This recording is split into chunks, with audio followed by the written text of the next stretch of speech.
getting a better sense of what's on voters' minds ahead of the November midterm elections. Brand new poll shows 68% say the economy is their biggest concern, compared with only 37% who named COVID among their top 5. Let's bring in Republican Senator Rick Scott of Florida, who is also the chairman of the NRSC. Interesting that the president and the vice president together will go and try to get their voting rights bill passed when it's not even showing up as an issue for most of the people. If the biggest issue right now is inflation. It's just hurting families all across this country. When I go home to Florida, I have parents that are saying, "Oh, do I put gas in the car? Do I put food on the table?" I have more people that they're working at food banks that say people are coming in because they can't afford food. We see rents just going up like crazy. Electricity prices are up.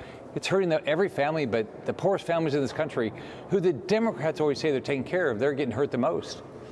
Do the Republicans have some answers to this? If you were to win back the Senate, and the House is more likely, but the Senate, if you were to win back, do you think the Republicans are well positioned to take advantage of this and better policies?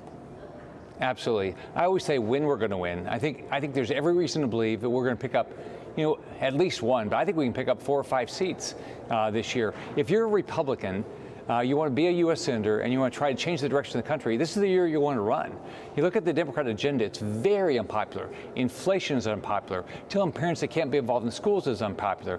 The Afghanistan debacle is unpopular. Defunding the police is unpopular.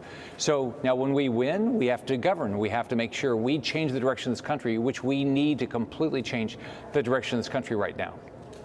You've seen some retirements on the Democratic side. Earl Perlmutter, another one. Now, of course, that's the House side. I know that you're in charge of the National Republican Senatorial Committee, but does that give you a sense of what the environment is like out there? Well, first of all, I think Kevin McCarthy, Steve Scalise, and Tom Emmer are doing a great job over the House. And as they feel comfortable, they're going to get more House seats. We're going to get more Senate seats because they're going to help us get the vote out. But I think we'll take back the House. I think we'll take back the Senate, and we're going to change. Now, when we do, we have to govern. We have to say we're going to reduce taxes, reduce regulation, stop having government run our lives, secure our border. I mean, there's so many things we have to do that you just can't imagine. Biden's been president for a year, and look at what's gone on. It's horrible for families all across our country. Okay, let me also ask you this, because you said that it's when the Republicans take over in the Senate. The states that you're looking at, of course, obviously there was the open seat or the re-election in Georgia that Warnock is going to try to handle. You've got Arizona. What are the other states that are on your list of pickups for the Republicans? Herschel Walker's already beaten Warnock in Georgia in the polls. Cortez Masto's losing to Adam Laxalt, and we have a primary there. But Adam Laxalt's already ahead of Cortez Masto by 4 points in Nevada. If you look at a generic ballot, we will beat Kelly in Arizona, so we have to get to our primary. We're going to have some individuals get into the race, but I think we'll win New Hampshire. But we have other places. Any place that Biden won by less than 10 points, it's a battleground state. So we have a good candidate, raise our money, we'll win. All right, so Jerry Baker's had this to say as he was thinking about the Republicans. I think let's call for one here, folks, if you could play that. A lot of people remain doubtful about whether the Republican Party is a party that is actually that is going to keep the country safe and safe for democracy. And I think the Republican Party needs to address that in order to seize this opportunity, again, not just to win a majority, but actually to really start to heal the country in the way that the Democratic Party and Joe Biden in particular has failed to do. Do you take that on board?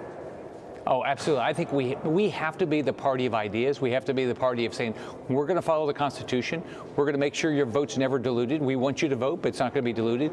We're going to be the party that we're going to make sure you can get a job, you're involved in your kids' education, you're safe, and we have a military that can defeat anybody in the world. Okay, let me ask you a last quick question. Am I crazy to think that the Republicans could win a Senate seat in Vermont in 2022?